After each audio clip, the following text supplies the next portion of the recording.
3 nights before my 70th birthday, my late wife Eleanor appeared at the foot of our bed in Kelowna and spoke words that would save my life. "Harold, listen to me carefully. Do not drink the wine your daughter and her husband are bringing you. Promise me, Harold. Do not drink that wine." I woke, gasping for air, my flannel pajamas soaked through despite the cool British Columbia autumn night. The digital clock on my nightstand glowed 2:47 inches pale blue numbers. Eleanor had been gone for 3 years now, taken by pancreatic cancer that moved faster than any of us could have imagined. Yet there she had stood, as vivid as our wedding day 46 years ago, her silver hair catching moonlight, those gentle gray eyes burning with an urgency I had never seen in her during our decades together. Before we continue with this story, I want to ask you something. Where are you watching this from right now? Drop your city and the time in the comments below. I am curious to know how many of you have experienced those moments when something beyond explanation tried to warn you about danger hiding in plain sight. I sat up in the darkness, my heart hammering against my ribs. The house on Lakeshore Road creaked with familiar sounds, the old bones of a home Eleanor and I had built together 35 years ago when Kelowna was still a quiet orchard town. Through the window, Okanagan Lake stretched silver under the stars, peaceful and eternal. Yet nothing felt peaceful anymore. 2 weeks earlier, my daughter Meredith and her husband Grant had arrived from Vancouver for an extended visit. They had brought with them a case of wine from a prestigious Niagara winery, presented with great ceremony at our kitchen table. "For your birthday, Dad," Meredith had announced, her blonde hair perfectly styled, her designer clothes, speaking of a lifestyle I had helped finance over the years. Grant picked this vintage specifically. "It is supposed to be extraordinary." Grant had nodded with that charming smile he had perfected over his 15 years of marriage to my daughter. "This particular wine needs to breathe for at least a week before drinking, Harold. We will open it at your birthday dinner. Trust me, you have never tasted anything like it." Now, in the pre-dawn darkness, their insistence seemed different.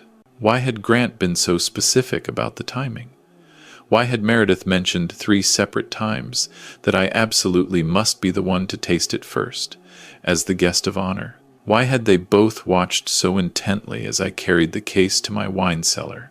I padded down the hallway toward the kitchen, passing photographs that documented our family history.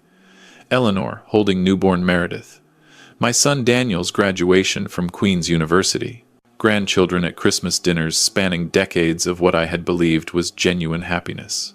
At the sink, I filled a glass with water from the tap, but even the familiar taste of Kelowna's mountain-fed water supply could not wash away the metallic fear coating my tongue. 46 years of marriage had taught me to trust Eleanor's instincts, even when they defied all logic.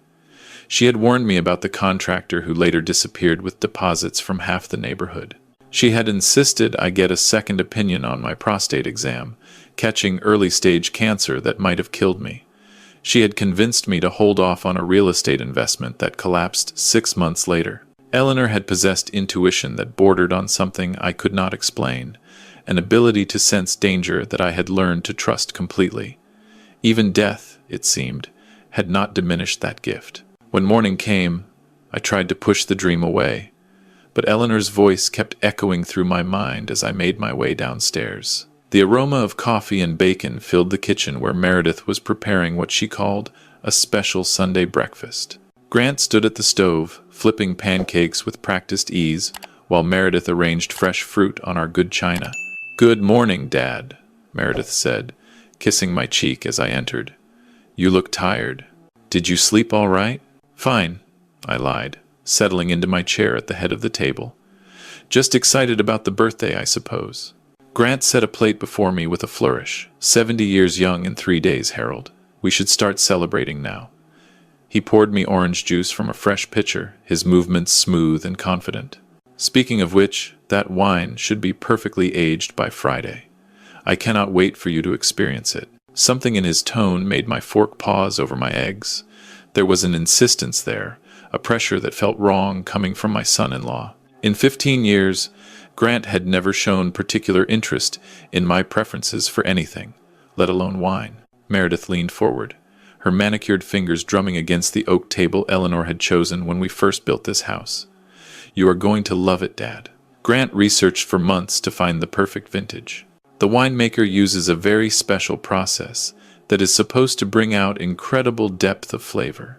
I'm sure it will be wonderful, I replied carefully, watching their reactions. My phone buzzed, displaying my son Daniel's name.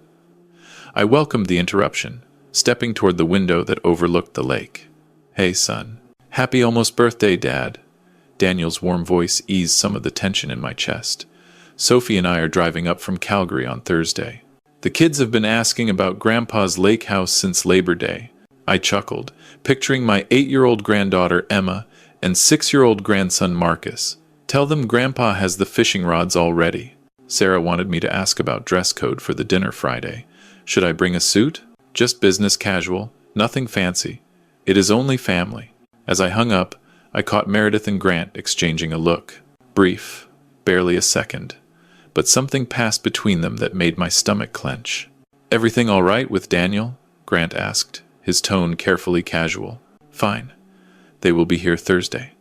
I studied my son-in-law's face. When had those worry lines appeared around his eyes? When had his smile started looking so forced? Meredith cleared her throat. Dad, about that wine? Grant wants to make sure it is stored properly. He should probably check on it today, maybe move it to a specific temperature zone.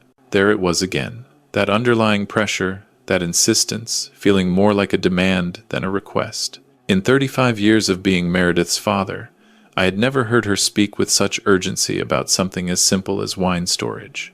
I'm sure it's fine where it is, I said. The cellar stays at a constant temperature year-round. Grant's shoulders tensed, almost imperceptibly. Meredith's smile seemed to freeze at the edges. After they left for a supposed hiking trip to Knox Mountain, the house fell silent, and that is when Eleanor's warning began to feel less like a dream and more like a premonition. The afternoon stretched endlessly. Each tick of the grandfather clock Eleanor had inherited from her grandmother echoed through the empty rooms. Daniel would not arrive until Thursday, and the birthday dinner was not until Friday. Days of solitude filled with nothing but my wife's persistent warning. By 2 o'clock, I could not stand it anymore. The walk to the basement wine cellar felt longer than usual. Eleanor and I had built this space together, installed the climate control, chosen the racks that now held bottles from our travels across Canada and beyond. The familiar musty smell of aged wood and cork should have been comforting, but today it only sharpened my unease. The case of wine sat where I had placed it 2 weeks ago, on the center table under the main light.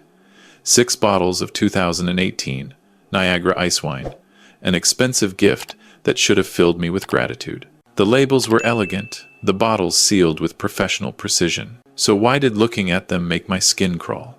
I lifted one bottle carefully, examining it in the light. The seal appeared intact, the label genuine. But as I turned the bottle slowly, something caught my attention. The cork sat slightly lower than it should, almost imperceptibly, as if the bottle had been opened and recorked. My heart began pounding as I examined the other bottles. Each one showed the same subtle sign. A cork that sat perhaps a millimeter too deep, the kind of detail you would miss unless you were specifically looking. I had been in the construction business for 40 years before retirement. My company, Harrison Construction, had built half the commercial buildings in the Okanagan Valley. Attention to detail had been my specialty, catching flaws that others missed, identifying problems before they became disasters. Someone had tampered with these bottles. Someone had opened them, added something, and resealed them with near-perfect precision. I stood in the cellar, surrounded by bottles Eleanor and I had collected over decades of marriage, trying to comprehend what I was seeing. Was I losing my mind? Was grief and age making me paranoid about a perfectly normal gift from my daughter? But Eleanor's voice whispered through my memory with absolute clarity. Do not drink that wine, Harold. In 46 years of marriage, my wife had never steered me wrong. Not once. I needed to know what was in those bottles, but I had no idea who to call. Then I remembered someone, Dr. Catherine Mercer, a toxicologist at UBC Okanagan, who had testified as an expert witness on a contamination case involving one of my construction sites years ago. We had stayed in touch casually, the way professionals do when their paths cross unexpectedly. I drove to the university with 2 of the wine bottles secured in a cooler bag, my hands steady on the wheel even as my mind raced with horrible possibilities. Catherine met me in her laboratory, her gray-streaked hair pulled back in a practical ponytail, reading glasses perched on her nose. "Harold, this is unexpected.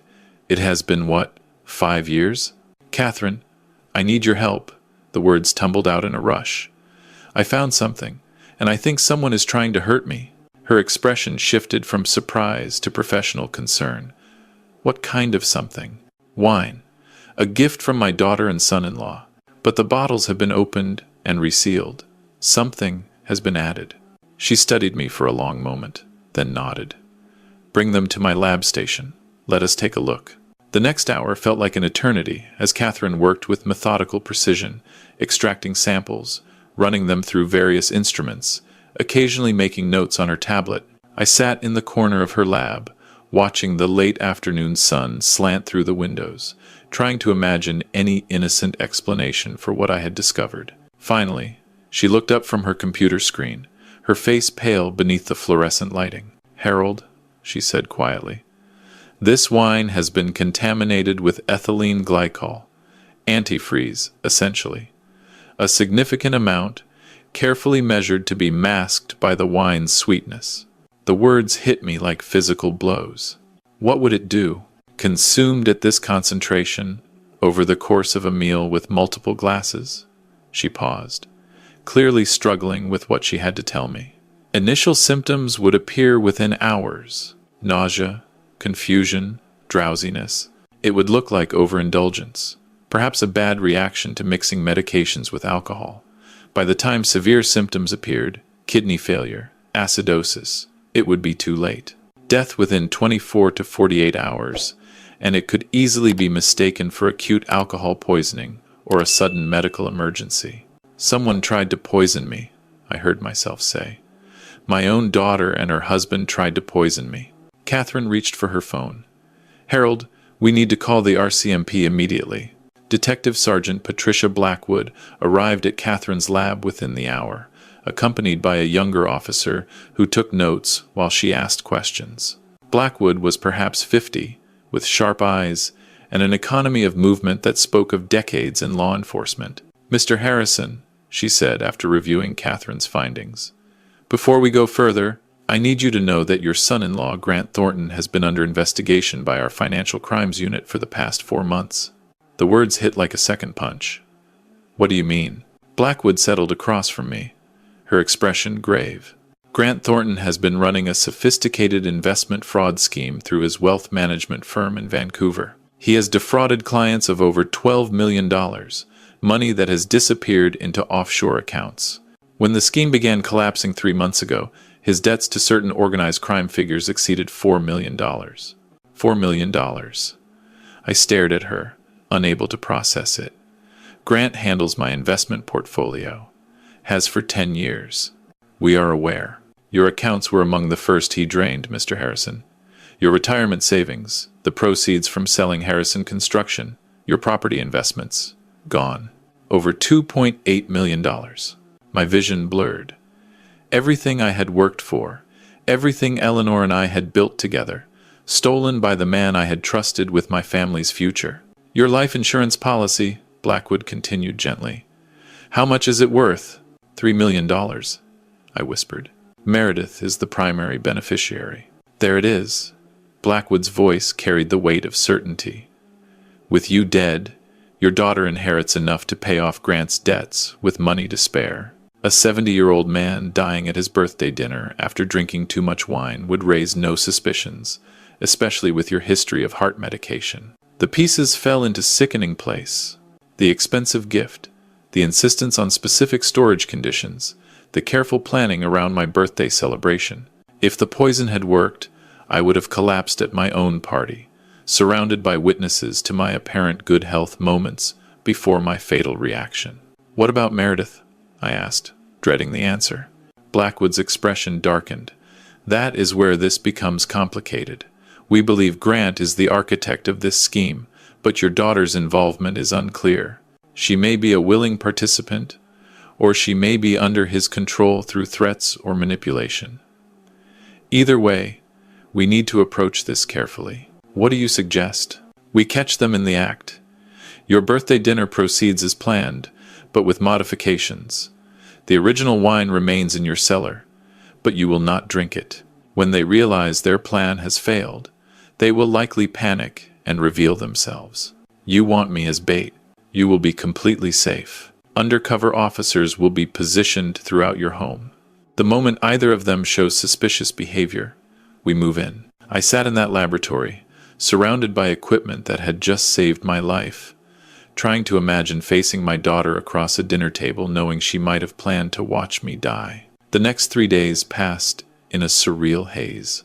Grant and Meredith returned from their hiking trip with bright smiles and excited chatter about Friday's celebration. They had no idea that every word they spoke, every gesture they made, was being watched and recorded. Daniel arrived Thursday evening with his wife Sophie and the grandchildren. I held Emma and Marcus tighter than usual, breathing in their innocent joy while my heart broke with the knowledge of what their aunt and uncle had planned.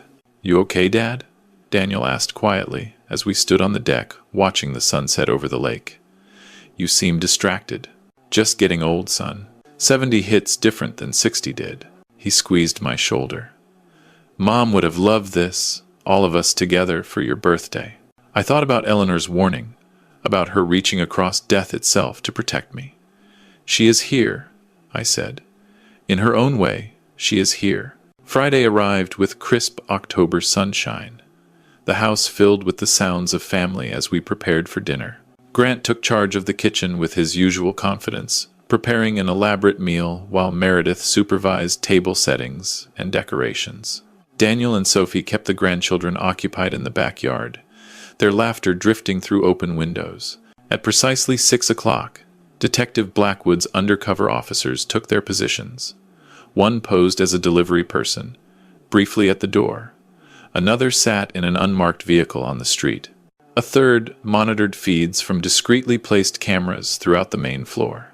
Grant emerged from the kitchen with ceremonial flourish, carrying the wine bottles I had examined 3 days earlier. "Time to open the birthday wine, Harold. I have been waiting for this moment for weeks." Something flickered in his eyes as he spoke. Anticipation, certainly. But beneath it, something harder and colder. "Actually," I said, keeping my voice casual, "I have been fighting heartburn all day. Dr. Morrison suggested I avoid wine for a few days, especially the sweet varieties." The change was subtle but unmistakable. Confusion followed by something like panic. "But Harold," Grant said, recovering quickly, "this is a special vintage. I had it shipped specifically for tonight. Surely one glass would not hurt?" Meredith stepped forward, her smile now painted on. "Dad, we chose this wine especially for you. Grant spent months researching the perfect bottle. It would mean so much if you would at least taste it." "Perhaps later," I said, watching as they exchanged a worried glance. "Let us enjoy the meal first." Dinner proceeded with surface normalcy, but the tension beneath was palpable. Grant repeatedly steered conversation toward the wine, suggesting we should open it with dessert, with coffee, after the grandchildren went to bed. Each time, I deflected. By 9 o'clock, Emma and Marcus were asleep upstairs, and the adults gathered in the living room. Grant's agitation had become impossible to hide. He excused himself twice for business calls, returning each time more visibly stressed. "Dad," Meredith said during a lull in conversation, "I really think you should try that wine now. Grant went to such trouble, and it would be a shame to let it go to waste." Daniel looked between his sister and me with growing confusion. "What is going on? You two have been pushing that wine all night like it is medicine or something." "It is nothing," Grant said quickly. "Just want Harold to enjoy his gift." That is when I made my decision. The moment had come to end this charade. I stood slowly, drawing everyone's attention. "Actually, there is something I need to say." Grant's face went pale. Meredith gripped the arm of her chair with white-knuckled intensity. "3 nights ago, your mother came to me in a dream." I looked at Daniel, then at Meredith. "She warned me not to drink the wine you brought. She was very specific, very insistent." "Dad," Meredith laughed nervously, "that is just grief playing tricks. Mom has been gone 3 years, so I examined the bottles, I continued, ignoring her protest. Every single one had been opened and resealed. I took them to a toxicologist at UBC. Grant shot to his feet. Harold, you are clearly confused. The stress of turning 70, losing Eleanor. Ethylene glycol. The word stopped him cold. Antifreeze. Enough to kill me slowly over the course of the evening. I would have collapsed at my own birthday dinner, and everyone would have thought it was a heart attack or alcohol poisoning. The room went absolutely silent. Daniel stared at his sister with dawning horror. Sophie clutched her husband's arm, her face white. That is insane, Grant sputtered. You cannot seriously believe. 4 months. I cut him off, pulling out my phone and pressing play on a video Blackwood had provided. That is how long the RCMP has been investigating your investment fraud. 12 million stolen from clients. 4 million owed to people who collect debts with violence. And 2.8 million of my retirement savings gone. The blood drained from Grant's face as his own voice filled the room, recorded during a phone conversation with his organized crime creditors, discussing timelines and payment plans. $3 million, I continued.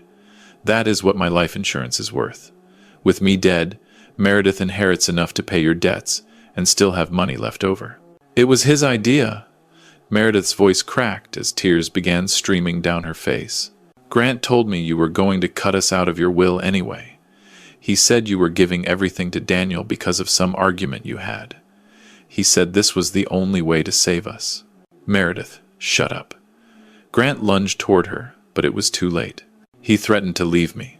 Said I would lose everything, the house, the cars, everything.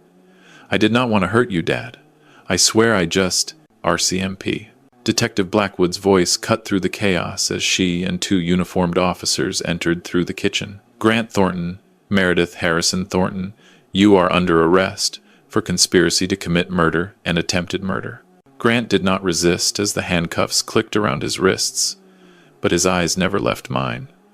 You should have just drunk the wine, old man, he hissed. Would have been easier for everyone. Meredith collapsed, sobbing as an officer read her rights. Daddy, please. I am so sorry. Please forgive me. I never meant...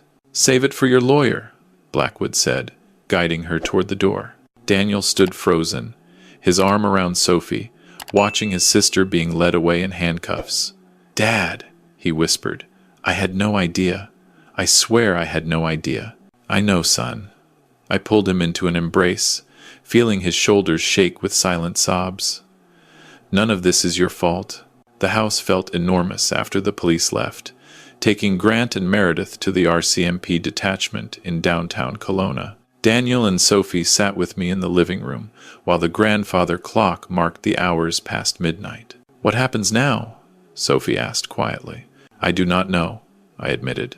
I honestly do not know. 3 months later, I sat in the British Columbia Supreme Court watching my daughter receive her sentence.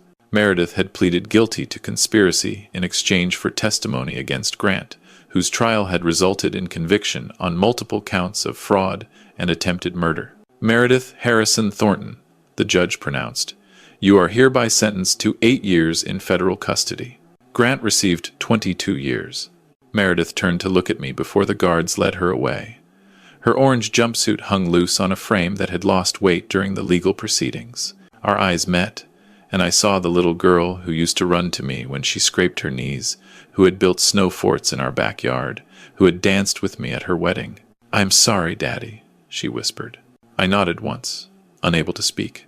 The weeks following were the darkest since losing Eleanor. Daniel insisted I move to Calgary temporarily, staying in their guest room while Sophie made sure I ate properly, and the grandchildren reminded me that life continued despite everything. Grandpa, Emma said one evening, climbing onto my lap with a picture book. Mommy says Aunt Meredith did something bad and has to go away for a while. That is right, sweetheart. Are you sad? I thought about the question carefully. Yes, I am sad, but I am also grateful. Grateful for what? For you, for Marcus, for your daddy and mommy, for this family. She hugged me with the fierce certainty of childhood. I love you, Grandpa. I love you too, Emma. 6 months after the sentencing, I drove to the Fraser Valley Institution for Women, where Meredith was serving her time. The visiting room was gray and institutional, filled with families speaking in low voices across bolted-down tables. Meredith looked older than her 44 years, her hair pulled back simply, her face bare of the careful makeup she had always worn. When she saw me, tears immediately began falling. "Dad, I did not think you would come." "Neither did I admitted, sitting across from her. We sat in silence for several minutes before she spoke again.